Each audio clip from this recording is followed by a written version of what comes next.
Noong unang panahon, sa Baryo Kalabaw, ay may isang batang kalabaw na si OJ. Isang araw, naglalakad si OJ pauwi nang biglang tumunog ang kanyang tiyan.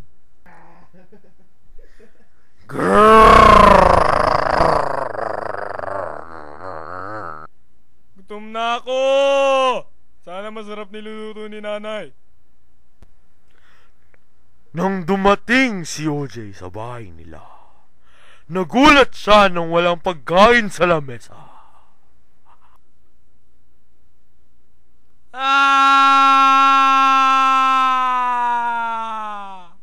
Nasaan na ang pagkain ko?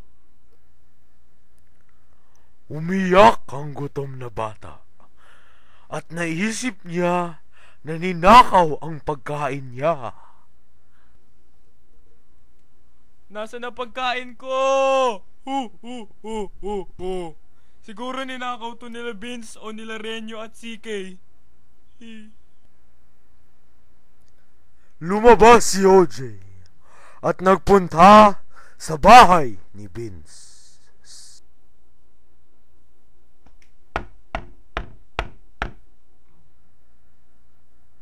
Hey man! What's up?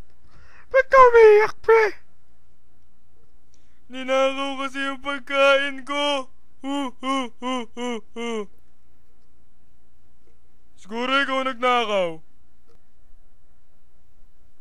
Pre, alam hindi kong gagawin yun, bro. Gusto mo, hanapin pa sa loob ng bahay ko eh.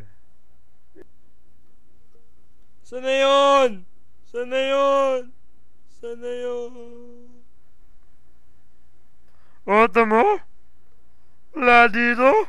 Sabi sa'yo eh. Patawad ah. Dahil pinagbintangan kita. Sorry na.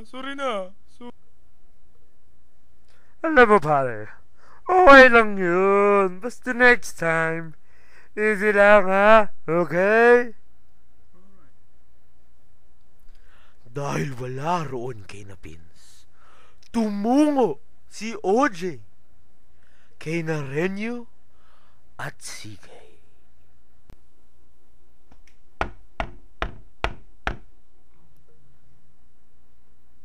Mano yun?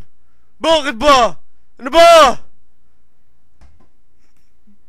Tanong mo! Nawawala po kasi yung pagkain ko eh.